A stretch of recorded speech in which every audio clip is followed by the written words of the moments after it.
Vlatipa Podcast. Ensemble, déconstruisons les clichés psy.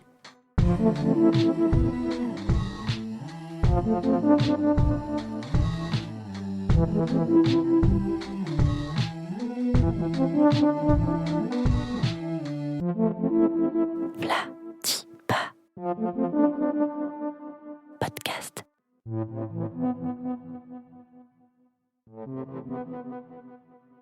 Hello, bienvenue sur Vlatipa. Aujourd'hui, et comme d'habitude, vous serez accompagnés par moi, Déborah. Et par moi, Solène. Bonne écoute. Alors aujourd'hui, on se retrouve dans un nouvel épisode pour parler du trouble du spectre de l'autisme. Avec nous, pour en parler, on a la grande chance de t'avoir toi, Laetitia Rottenbuller. Tu es psychologue et spécialiste dans les troubles du neurodéveloppement. Et tu as créé le centre Enikos à Neuchâtel, qui est un centre qui s'occupe de faire des évaluations, des bilans et aussi des accompagnements et des formations dans ce domaine. Merci beaucoup d'être avec nous et puis bienvenue. Merci à vous pour l'invitation. On entend de plus en plus parler de l'autisme et du trouble du spectre de l'autisme. Et parfois, avec ce terme de spectre, on entend souvent dire les gens « Ah, mais est-ce qu'on n'est pas un peu tous autistes ? Tout le monde pourrait se faire diagnostiquer autiste. » Qu'est-ce que tu en dis ? Alors, oui, on entend ça souvent et non, on n'est pas tous autistes. Il faut savoir que le diagnostic, il est posé sur différents symptômes. Donc, on a deux grandes catégories de symptômes. La première catégorie, c'est tout ce qui est en lien avec les déficits de la communication, des interactions sociales. Et la deuxième grande catégorie, c'est tout ce qui est en lien avec les intérêts spécifiques, les aspects sensoriels, les rigidités, etc. Donc c'est clair que toute personne peut cocher certains symptômes à certains moments de sa vie dans ces deux grandes catégories, mais il y a vraiment des critères très précis pour déterminer qu'on est atteint d'un trouble du spectre de l'autisme. Et puis peut-être ce qu'il faut aussi préciser, c'est que c'est un trouble qui fait partie du trouble du neurodéveloppement, c'est-à-dire qu'on naît avec ce trouble et on meurt avec ce trouble. Et donc, les personnes sont vraiment toute leur vie impactées par les symptômes à plus ou moins forte intensité. Donc en fait, c'est pas quelque chose qui arrive comme un cancer à 45 ans et puis qui est soignable en fait. Alors non, c'est là depuis toujours. Par contre, ça arrive qu'on n'ait pas le diagnostic avant 45 ans, sûrement qu'on en reparlera. Puis c'est pas soignable parce que c'est pas une maladie. Donc il n'y a pas de médicaments, il n'y a pas de guérison. On reste toute sa vie avec son trouble du spectre de l'autisme. Mais par contre, on peut atténuer certains symptômes à l'aide de diverses stratégies. Et justement, on y reviendra aussi après par rapport à comment est-ce qu'on peut atténuer ces symptômes-là. Et peut-être aussi, dans ce que tu disais, c'est que tout le monde peut avoir certains symptômes, mais il faut qu'il y ait un certain impact quand même. Parce que par exemple, on peut se dire « Ah, mais moi aussi je suis sensible de la peau, je suis sensible aux étiquettes, etc. » Qu'est-ce qui fait alors la différence pour savoir si c'est vraiment de l'autisme ou pas ? Alors, ce qui fait la différence, c'est le nombre de symptômes présentés par la personne. C'est le fait que ce soit présent ou qu'on retrouve des comportements dans l'enfance, la petite enfance. C'est aussi, comme tu l'as dit, une question d'impact. C'est-à-dire qu'on peut être sensible. Il y a beaucoup de gens qui disent moi, je suis sensible aux étiquettes. Ok, alors on peut être sensible aux étiquettes, mais est-ce que ça nous empêche vraiment de fonctionner ? Peut-être les étiquettes, c'est pas un bon exemple, parce que je pense que tout le monde fonctionne même avec une étiquette. Mais par exemple, au niveau du bruit, moi je suis sensible au bruit, mais si je vais au resto et qu'il y a du bruit, ça va m'énerver, mais je vais pas m'effondrer, me mettre à pleurer, devoir absolument partir. Donc c'est aussi l'intensité sur le quotidien qui est évaluée. De chacun des symptômes, parce que là j'ai donné un exemple par rapport au bruit, mais on évalue vraiment chacun des symptômes un peu séparément. Et du coup, dans cette manière de diagnostiquer avec certains critères, en quoi le changement du nom de ce diagnostic qui est passé sur un spectre, qu'est-ce que ça a changé pour le diagnostic ou pour les personnes ? Ça élargit les critères. Avant, c'était catégoriel, ça veut dire que c'était plus fermé. On correspondait à un type d'autisme, et puis ils se sont rendus compte que ça illustrait pas en fait la diversité des profils. C'est pour ça qu'on parle maintenant de spectre. Fondamentalement, ça change pas énormément dans la manière de diagnostiquer. C'est juste les critères ont été un petit peu élargis. Et ils sont pour certains un peu différents, aussi parce qu'on sait maintenant mieux comment ces personnes fonctionnent et puis qu'on a pu s'y ajuster par rapport aux recherches qui mettent en évidence leurs particularités de fonctionnement. Le cœur, en fait, du diagnostic, c'est vraiment, comme je disais au départ, ce déficit dans les interactions sociales, la communication et les aspects intérêts spécifiques ou particularités sensorielles. C'est vraiment ça qu'on recherche, quel que soit l'endroit du spectre où la personne se situe.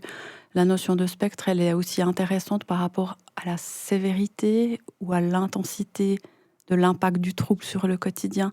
Et c'est pas figé, ça veut dire que peut-être, j'en sais rien, à 12 ans, la personne, elle va être vraiment très gênée dans les interactions sociales, puis qu'avec une bonne prise en charge, des stratégies, à 25 ans, il y aura toujours des fragilités, mais peut-être moins d'impact. Donc on peut aussi bouger un peu sur le spectre. Mais ce qui est très important de se rappeler, c'est que les caractéristiques, elles restent. On peut les compenser. C'est peut-être ça qu'il faut comprendre. Par contre, c'est pas intuitif, c'est vraiment des choses qui sont apprises. Mais ça permet de se déplacer sur le spectre, si je peux dire ça comme ça.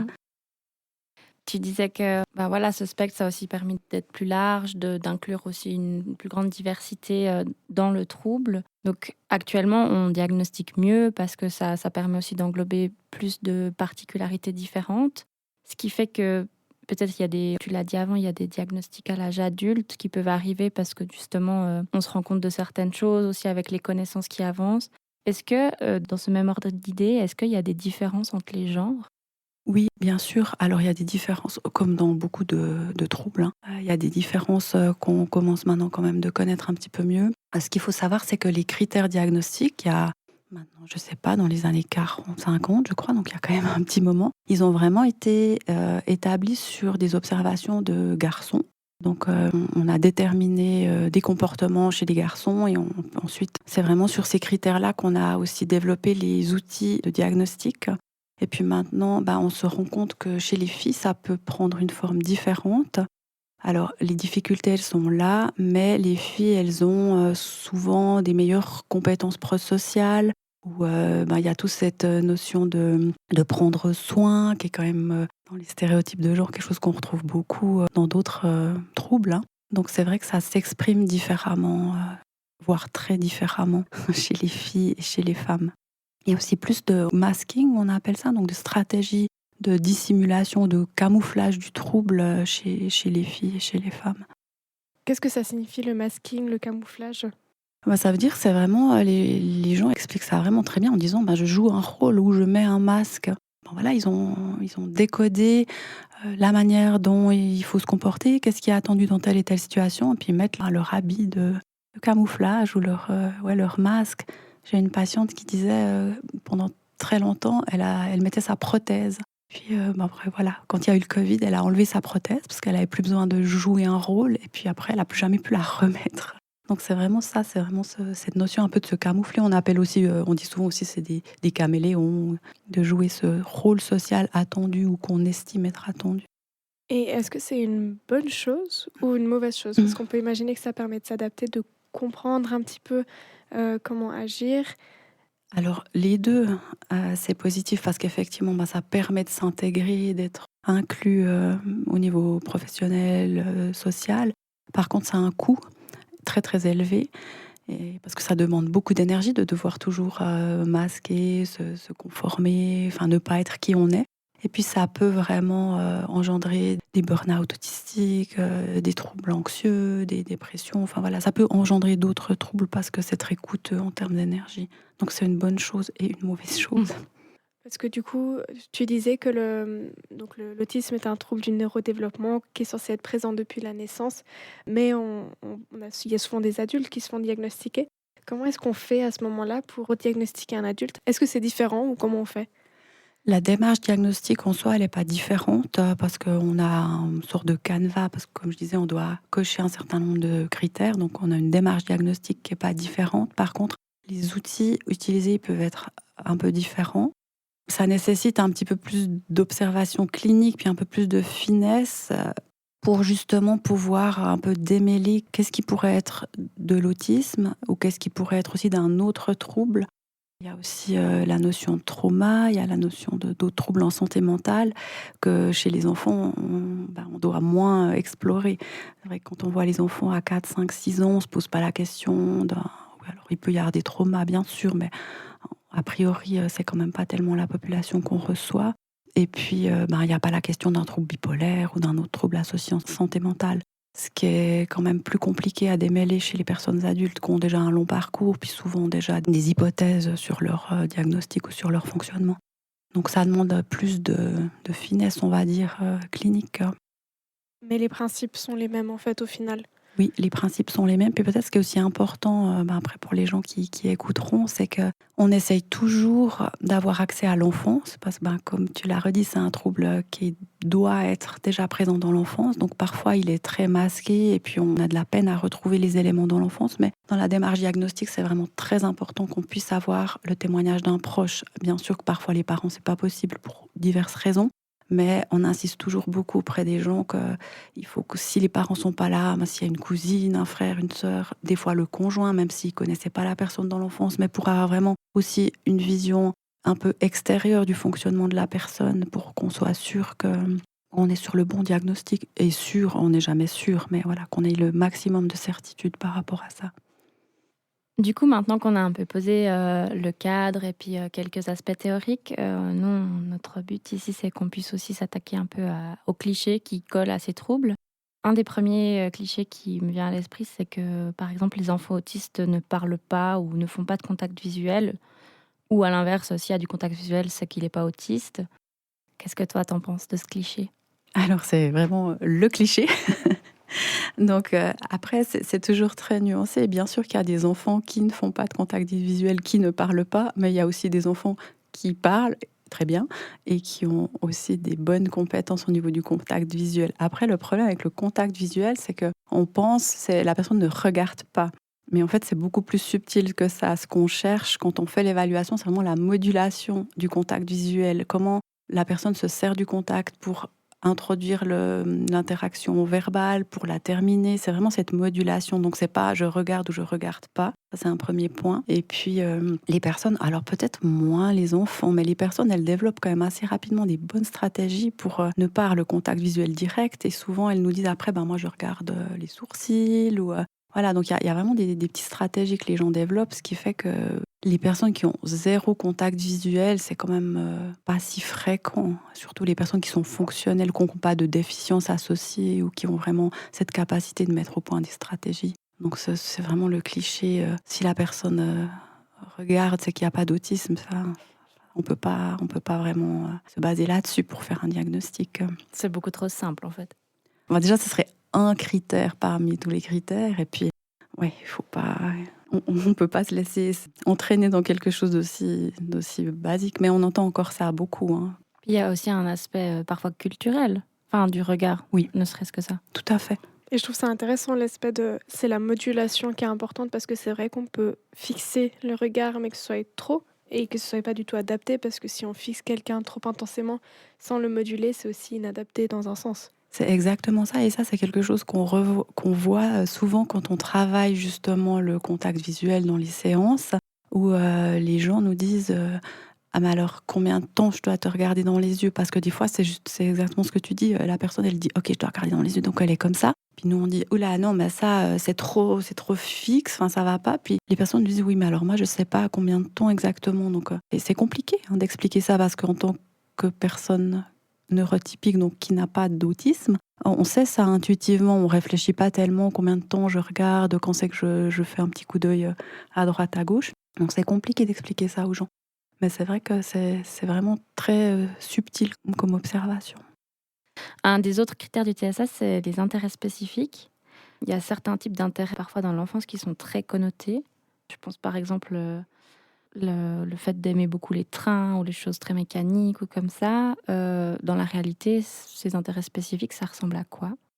Alors, il y a des intérêts spécifiques comme aimer beaucoup des trains et la mécanique. On peut aussi se dire que chez un petit garçon de 4, 5, 6 ans, adorer les machines de chantier, est-ce que c'est un intérêt spécifique ou est-ce que c'est un intérêt finalement que n'importe quel petit garçon pourrait avoir? Parce que je reprends ton exemple.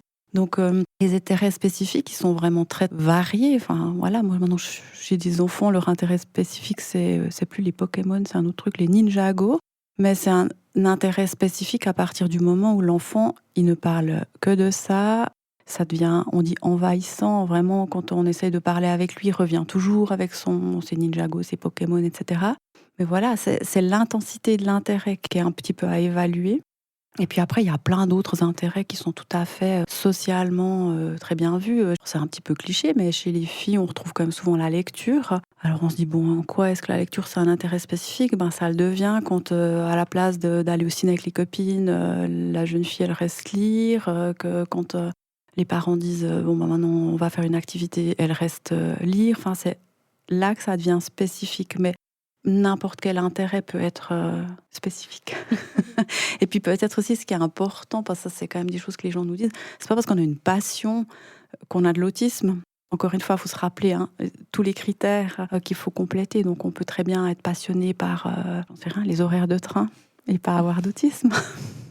Mais c'est à la fois, il faut que l'intérêt spécifique ait un impact, mais aussi qu'il y ait tout le reste des critères dont on Oui, parle jusqu'à présent. absolument. Mais c'est intéressant de savoir, de déconstruire un peu ce cliché, de dire que en fait, l'intérêt, ça peut être sur n'importe quoi. Ça dépend juste vraiment de l'intérêt de la personne et c'est pas, il n'y a pas des catégories très précises de dire ah ouais ça c'est souvent, enfin c'est tout le temps, ça veut dire c'est l'autisme, etc.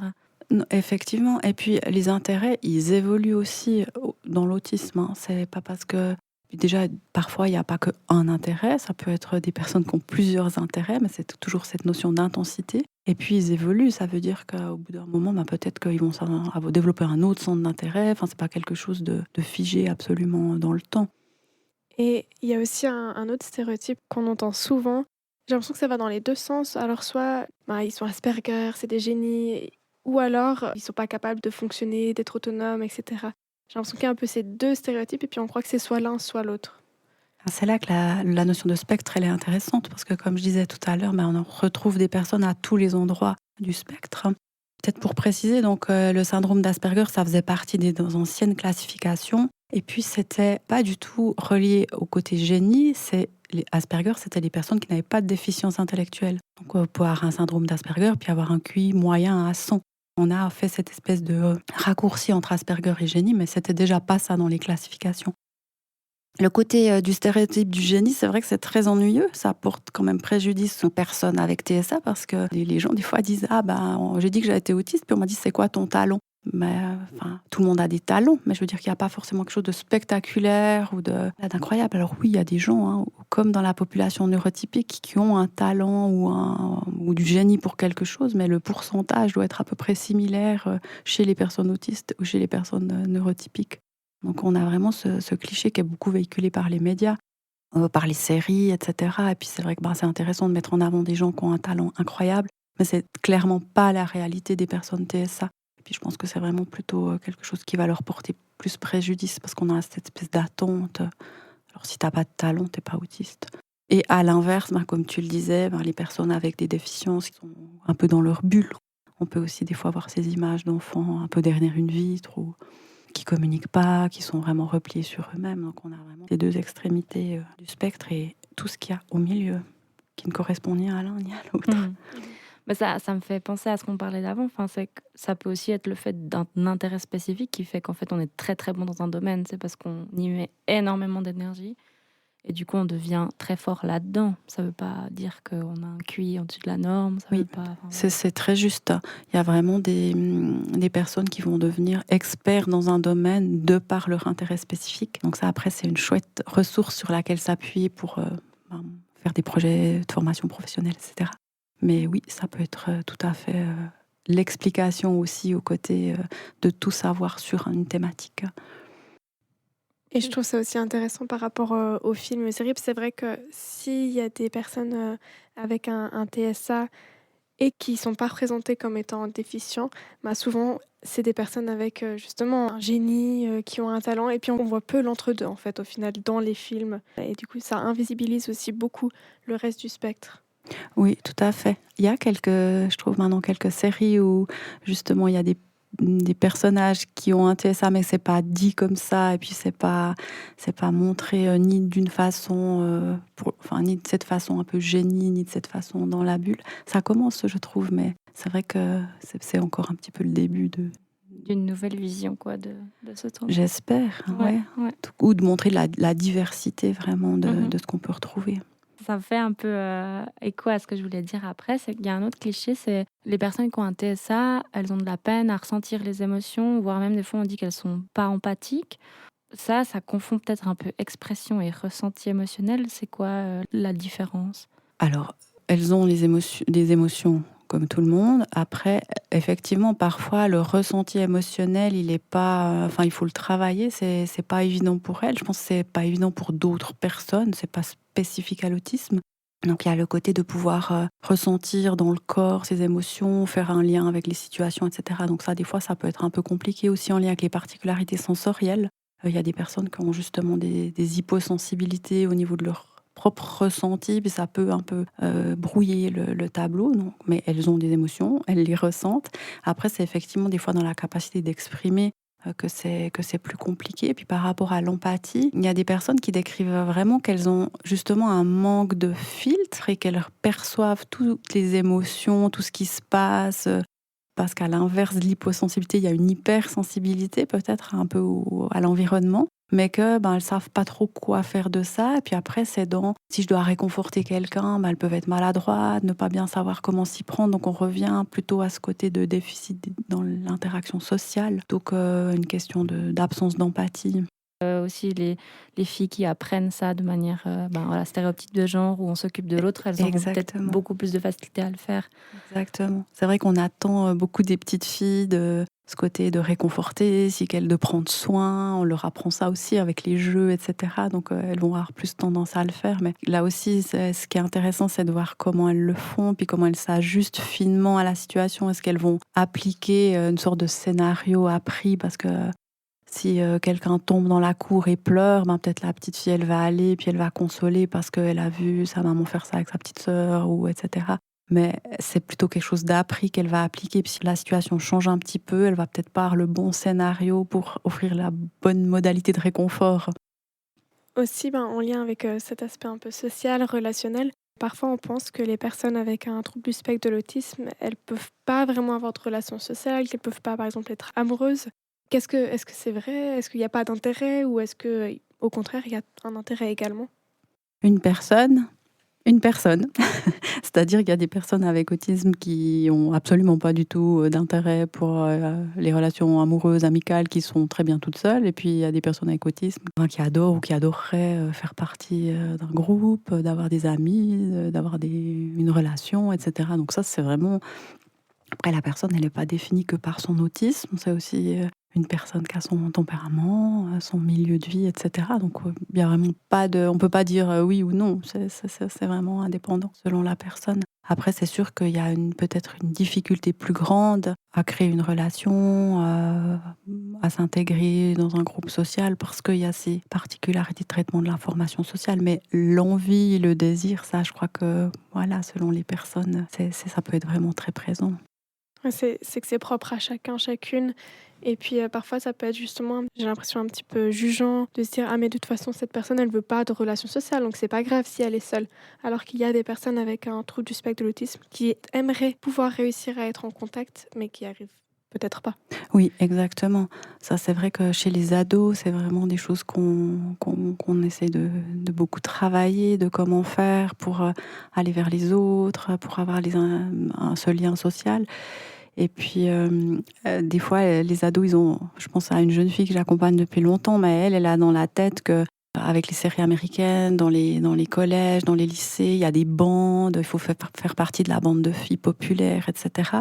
Et puis, c'est son idée de ce que c'est l'amitié. Puis, on doit un peu déconstruire ça en disant, voilà, qu'est-ce que ça veut vraiment dire avoir un ami? C'est quoi un peu tes attentes par rapport à ça? Et puis, déconstruire aussi les clichés qui sont véhiculés par rapport à l'amitié pour que la personne puisse trouver peut-être son groupe d'amis sans que ce soit la bande de filles populaires du lycée. Est-ce que toi, dans ton métier, avec l'accompagnement que tu fais, est-ce que tu as d'autres comme ça, clichés que tu as souvent entendus ou perçus? Je pense que ceux qui reviennent le plus, c'est un peu ceux dont on a parlé. Mais il y en a un qui revient aussi beaucoup, mais qui est au-delà du cliché, c'est les personnes TSA sont douées en informatique. Et je dis au-delà du cliché parce que dans les service d'orientation professionnelle, en tout cas à Neuchâtel, on a vraiment des vagues de jeunes qui sont envoyés en informatique parce qu'ils ont un trouble du spectre de l'autisme. Puis pour certains, c'est très bien parce qu'ils aiment bien l'informatique, mais pour d'autres, c'est vraiment pas la bonne orientation. Et puis c'est vrai qu'on a, je trouve, un peu ce cliché de t'as un TSA, tu vas aller bosser dans l'informatique. Ça, c'est un que je pense qu'on voit beaucoup au quotidien encore. Ok, donc ça les bloque dans une case professionnelle qui n'est pas du tout leur voie, quoi. Alors pour certains, ouais, en effet. Et pour lesquels ils sont pas forcément doués. Ouais, aussi. en plus. Ouais. C'est là qu'on voit que c'est important, en fait, de déconstruire aussi, chez tous les professionnels et pas seulement ceux de la santé mentale, parce qu'en fait, ça a un impact partout. Sur la profession, sur l'intégration, sur vraiment dans tous les domaines de la vie. Donc, s'il y a quelqu'un qui accompagne ces personnes et qui sont coincées dans ces clichés, ça fait qu'elle accompagne dans une direction très précise qui n'est pas forcément la bonne. Oui, absolument. Et puis, c'est vrai que ça bloque les personnes qui ne savent pas forcément non plus ce qu'elles ont envie de faire. C'est vrai que quand ils doivent choisir l'orientation, les jeunes, ils ne sont pas forcément clairs, mais ça, c'est pas spécifique non plus à l'autisme. Mais si on a une personne qui a ce type de cliché et cette méconnaissance finalement de qu'est-ce que ça peut être un trouble du spectre de l'autisme, ça peut avoir des conséquences quand même à moyen terme qui sont pas toujours très positives. Là, on dévie un peu sur la prise en charge. C'est quoi les prises en charge qui sont importantes à faire avec ces personnes après un diagnostic ? Alors ça dépend vraiment beaucoup de l'âge du diagnostic. Si c'est des diagnostics qui sont faits dans l'enfance, il y a des prises en charge plus ou moins précoces, on va dire, mais ça dépend aussi de l'intensité, de la sévérité des symptômes, comme on a évoqué au départ, et ça dépend aussi de la présence ou non d'une déficience intellectuelle associée, un trouble du développement intellectuel. Donc, les réponses, elles sont un peu en fonction de tous ces paramètres-là. On va dire que si on parle de personnes avec autisme sans déficience intellectuelle, la première étape, c'est vraiment ce qu'on appelle la psychoéducation. C'est vraiment d'apprendre à la personne qu'est-ce que c'est l'autisme, d'une manière générale sur le plan scientifique. Et puis ensuite, qu'est-ce que c'est son autisme, comment ça s'exprime chez lui, de lui donner des stratégies, un petit peu de compréhension vraiment du trouble. Ça, c'est vraiment la première étape. J'ai envie de dire un peu quel que soit l'âge du diagnostic. Ça, c'est vraiment des choses qu'on travaille avec les enfants dès qu'ils ont leur diagnostic, mais aussi avec les adultes qui ont le diagnostic à l'âge adulte. Donc, bien sûr, en adaptant les supports, mais ça, c'est vraiment la première étape. Peut-être ce qui est aussi important à dire, c'est que parfois, quand on a un diagnostic pour un enfant, les familles, les parents ne veulent pas qu'on annonce le diagnostic à l'enfant. Et puis ça, alors, je pense que ça, c'est un avis personnel, mais c'est vrai que c'est très problématique parce qu'on ne peut pas travailler avec l'enfant sur ses difficultés, puis on ne peut pas lui donner les clés de compréhension de pourquoi à l'école c'est compliqué, pourquoi quand il va vers les copains il est rejeté, des choses comme ça. Donc il y a vraiment ce côté de plus la personne connaît son fonctionnement, plus elle connaît les impacts du TSA sur son fonctionnement, plus on peut lui donner des stratégies. Et ça, un petit peu quel que soit l'âge, après évidemment qu'on adapte en fonction de l'âge et du besoin de la personne. Mais ça, c'est vraiment la première étape en termes d'accompagnement. Puis pour les personnes qui ont un TSA avec un trouble du développement intellectuel associé, là, c'est plus des stratégies de communication, d'avoir des outils de communication pour les personnes qui sont non-verbales, parce qu'il y en a quand même aussi. Donc d'avoir des moyens de s'exprimer, de pouvoir comprendre l'environnement par des outils visuels, la simplification de l'environnement, etc., l'aménagement de l'environnement. Donc, les stratégies, elles sont d'accompagnement, elles sont vraiment ciblées en fonction des besoins de la personne. D'accord. J'ai bien aimé, comme tu as dit, d'apprendre son autisme, parce qu'au final, c'est aussi un peu ça, c'est qu'on a le diagnostic, mais il peut ne pas être très parlant et très évoquant parce que c'est un spectre, et puis on peut se dire, chaque personne a ses stéréotypes de l'autisme, et donc si on reçoit le diagnostic d'autisme, on peut se dire, c'est pas du tout moi.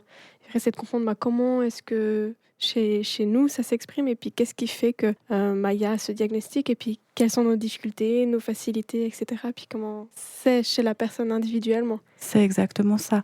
Il y a vraiment, comme on a dit au départ, il y a le cœur du diagnostic qui est ces difficultés d'interaction sociale, communication, mais après c'est comment ça s'exprime chez la personne. Et puis il y a aussi des personnes, là je viens de faire le bilan diagnostic pour un jeune homme, il est super sociable, il a plein de potes, etc.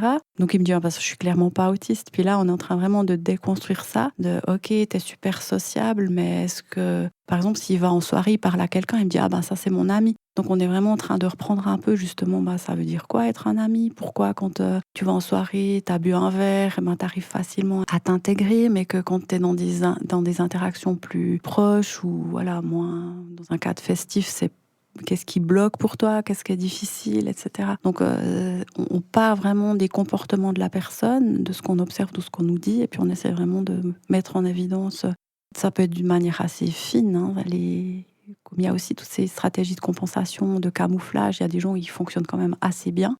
Puis c'est vraiment en creusant comme ça finement qu'est-ce qui se passe dans l'interaction qu'on arrive à amener la personne à prendre conscience de ses difficultés.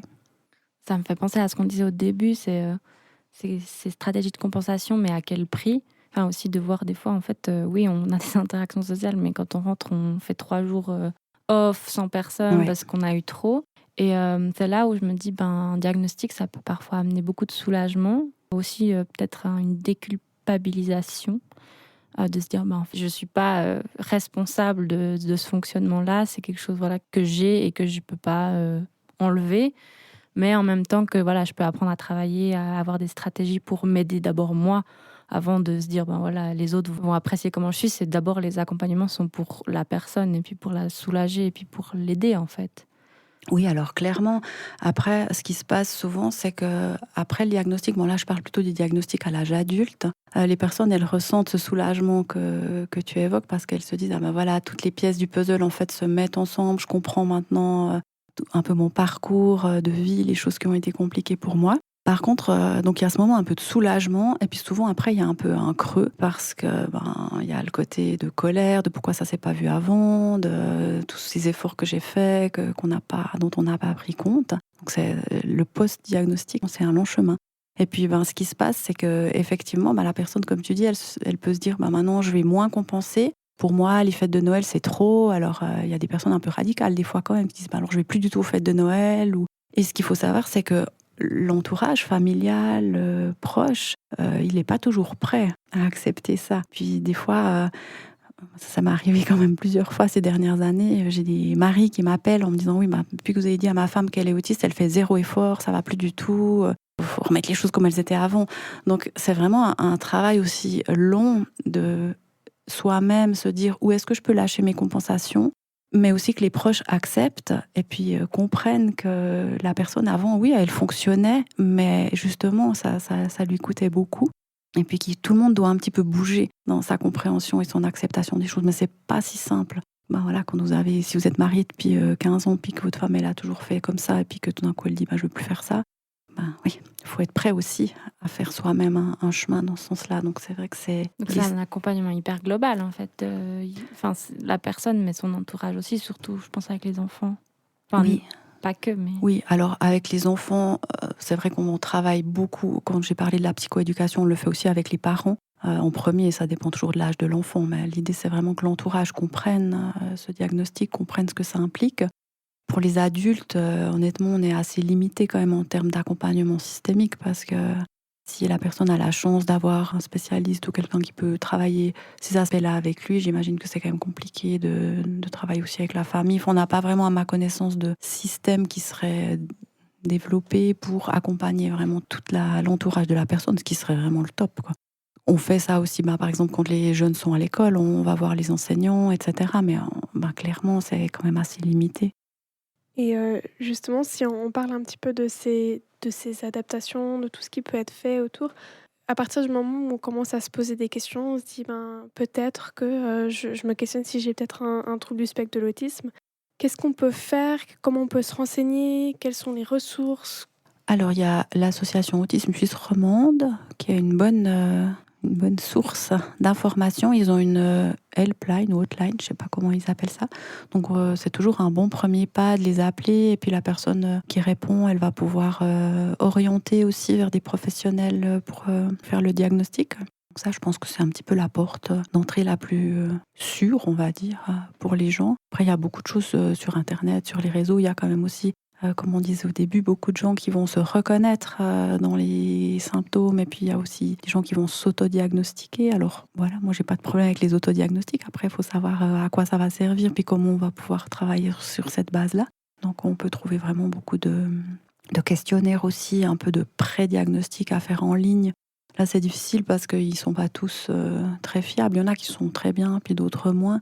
Alors, je pense que vraiment, si les personnes se posent des questions, il faut appeler Autisme Plus Romande ou alors appeler un professionnel en santé mentale pour demander un diagnostic, en s'assurant que le professionnel soit formé au trouble du neurodéveloppement, c'est mieux. Parce que sinon, comme on a vu, ça demande quand même une expertise pour pas passer à côté d'un trouble ou alors pour pas tout de suite se figer sur le fait que ça va être l'autisme et puis éliminer d'autres hypothèses qui seraient possibles. Ouais, c'est vrai que c'est à la fois chouette que ce soit beaucoup plus accessible, l'information sur le trouble, mais après il y a aussi le risque que parfois, peut-être, c'est pas le bon diagnostic, on aurait pu trouver des réponses ailleurs et puis que du coup on s'arrête à: «Ah c'est de l'autisme» et puis qu'en fait on va pas plus loin dans la recherche. Donc c'est important qu'on peut se poser des questions, mais assez vite de se référer à des professionnels ou des gens qui sont formés là-dedans pour nous guider. Oui, alors ça sont vraiment indispensables. Est-ce qu'il y a d'autres choses que tu aurais voulu encore aborder, aujourd'hui avec nous? Alors, je pense que ouais, peut-être quelque chose dont j'ai assez peu parlé, c'est l'aménagement de l'environnement. On n'a pas parlé tellement des particularités sensorielles qui font partie souvent de ce que les personnes avec TSA décrivent. Encore une fois, c'est pas parce qu'on a une hypersensibilité auditive qu'il faut se dire oh là, j'ai un trouble du spectre de l'autisme. Mais c'est vrai qu'on retrouve beaucoup de particularités sensorielles chez les personnes autistes. Et puis dans l'aménagement de l'environnement, de faire attention, par exemple, quand on les reçoit pour le diagnostic, on fait toujours attention qu'il n'y ait pas trop de bruit, ça paraît évident, mais de choses surchargées aussi au niveau visuel. Enfin, on essaie d'avoir un environnement qui est quand même relativement épuré. Donc ça peut être une piste dans tous les milieux. Des fois, quand on va dans les classes où il y a des enfants autistes, des fois c'est très surchargé, et pas pour tous les enfants, mais pour certains enfants, ça peut être vraiment très perturbant. Donc tout l'aspect de l'aménagement sensoriel, c'est l'aménagement de l'environnement, ça c'est important. Il y a l'aspect de la communication aussi. Ça peut être assez compliqué pour les personnes, tout ce qui est implicite dans la communication, tout ce qui est l'ironie, le deuxième degré. Alors encore une fois, pas chez tous, il y en a qui ont développé des très bonnes stratégies de décodage, mais globalement, ça c'est des choses auxquelles on peut essayer de faire attention, de donner des consignes qui soient claires, qui soient explicites, de pas trop tourner autour du pot. Ça c'est des petites choses qu'on peut faire relativement facilement parce que nous, ça nous demande quand même de traduire dans un autre langage que notre langage intuitif de neurotypique. Moi, il y avait je pense un truc qu'on n'a pas dit, c'est le pourcentage de personnes avec TSA Oui. dans la population. Alors les chiffres en Suisse, on est toujours à environ 1 sur 100. Et puis en Amérique du Nord, les dernières recherches de cette année, elles sont à 1 sur 31. Donc quelque chose entre 1 sur 31 et 1 sur 100. Enfin, ce chiffre, ça montre quand même que... du coup, c'est quand même très important d'être renseigné sur la question parce que 1 sur 100, c'est beaucoup de gens. Et donc, on a beaucoup de chances de croiser et d'avoir même dans notre entourage proche quelqu'un qui a un trouble du spectre autistique. Et du coup, c'est hyper important de pouvoir comprendre, connaître et justement avoir les petites clés qui font que ça aide au niveau de l'environnement ou au niveau, justement, comme tu disais, de la communication. Absolument, oui. Alors, effectivement, même si on prend la marche haute de 1 sur 100, on a tous, je pense, à un moment donné, dans nos amis, collègues, famille, quelqu'un qui pourrait être concerné. Donc, c'est super important de faire ce travail un peu de vulgarisation et puis d'en parler le plus possible. Et puis je pense que ce qui est important, puis qu'on l'a répété tout le long de l'épisode, c'est que c'est un spectre et que c'est différent chez chacun, chacune, et puis que parfois d'avoir des idées toutes faites, des stéréotypes sur qu'est-ce que c'est qu'être autiste, ça empêche de rentrer en contact, ça empêche d'essayer de comprendre, d'accompagner, d'accueillir la personne, et qu'il faut peut-être un peu essayer de se rappeler en tout temps que l'autisme est différent chez tout le monde, et puis que on n'a pas la science infuse de qu'est-ce que c'est l'autisme, et on peut pas le dicter aux autres.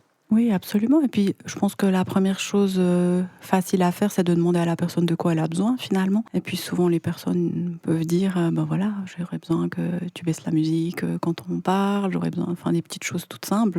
Je crois que de juste oser poser la question de quels sont les besoins de la personne, c'est peut-être la façon la plus facile d'entrer en interaction. Et puis, de pas se bloquer à l'inverse sur, il faut absolument pas que je fasse ça ou que je dise ça. Je pense que chacun doit rester qui il est, mais en essayant on aime bien l'idée de créer un pont finalement avec la personne et puis de comment nous, en tant que neurotypiques, on peut s'adapter. Eux, ils doivent beaucoup s'adapter. Des fois, il y a aussi cette phase un peu de rébellion, je veux plus m'adapter, moi je veux pas, être neurotypique. Ça, souvent les jeunes, ils nous disent ça. On leur apprend des stratégies, on a parlé de la modulation du regard, mais aussi pour entrer en communication, et cetera. Puis ils ont à un moment donné, ils disent: «Bah non, moi je veux être autiste, puis, je j'ai pas du tout envie d'être neurotypique». Donc c'est vraiment d'essayer de se rejoindre quelque part entre notre fonctionnement majoritaire de neurotypique et leur fonctionnement, TSA qui peut nous apporter aussi beaucoup de choses et puis nous apprendre beaucoup. En fait, dans nos épisodes, on parle tout le temps d'un trouble, mais derrière, il y a des personnes, puis ces personnes sont uniques. Donc, il y a bien sûr le trouble qui amène certaines particularités, mais après, chaque personne le vit, fonctionne différemment avec ça. Et puis, on aime bien aussi amener toujours un petit point plus positif, parce que c'est vrai qu'on parle de clichés qui sont quand même assez tristes ou assez durs. Mais en fait, ces troubles, ça peut aussi amener des super points forts ou des qualités, enfin des choses qu'en tant que neurotypique, peut-être on n'a pas. Donc, bien sûr, en tant qu'humain, chacun a ses qualités, mais est-ce que ce trouble, ça amène aussi des points forts ou des choses comme ça? Alors c'est peut-être un cliché dans le sens positif du coup, mais on parle, souvent de la pensée en détail chez les personnes avec autisme. C'est-à-dire qu'ils ont vraiment une façon, alors encore une fois, pas tous, hein, mais ils ont vraiment une façon d'analyser l'environnement qui va plutôt, prioritairement se focaliser sur les détails au détriment, peut-être, de l'image globale. Puis ça peut être vraiment un point, positif selon, le job que vous faites ou, il y a aussi des artistes, enfin des gens qui développent, justement à travers cette, perception plus en détail du monde, une vision qui est clairement différente de la nôtre.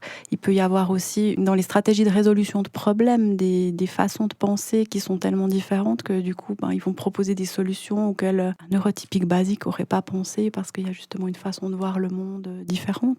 Donc oui, il y a vraiment aussi des points positifs, qu'il faut pouvoir, décoder aussi dans le profil de la personne. Quand on parlait tout à l'heure de parler de son autisme, de ses points faibles, et cetera, on parle aussi toujours des points forts. On essaie vraiment toujours de voir, chez toi, c'est quoi, les choses qui fonctionnent bien. Des fois, c'est difficile de dire est-ce que c'est lié à l'autisme ou est-ce que c'est lié, comme tu le disais, Solène, à la personne. Mais c'est vraiment très, très important de mettre ça aussi en avant.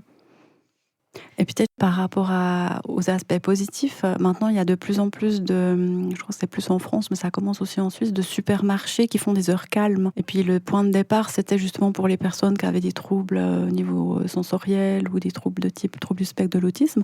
Je trouve que pour moi-même, qui n'ai pas d'autisme, c'est génial d'aller au supermarché où il n'y a pas la musique à fond, les lumières sont un petit peu baissées, etc. Donc peut-être c'est aussi des choses positives qui peuvent être transférés, dans notre société pour, notre bien aussi à nous, parce que je ne sais pas qui adore aller, au supermarché avec la musique à fond et les spots au maximum. Donc il y a des choses comme ça aussi, je pense, qui peuvent être prises de leur monde, on va dire, et puis qui peuvent être bénéfiques pour nous. Mhm.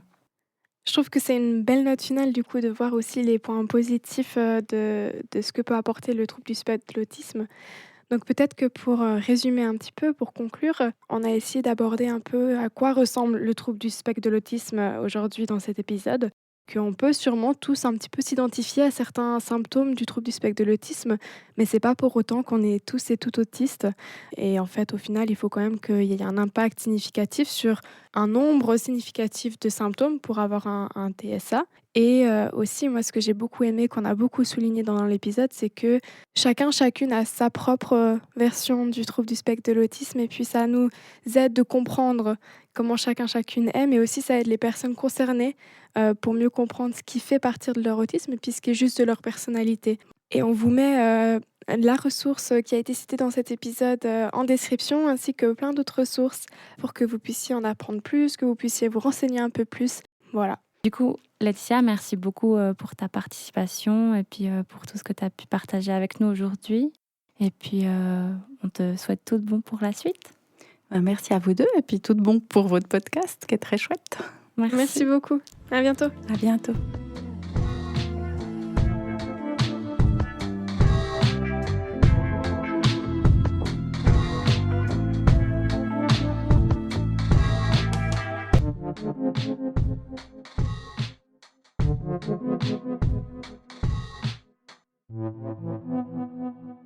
Vladipa.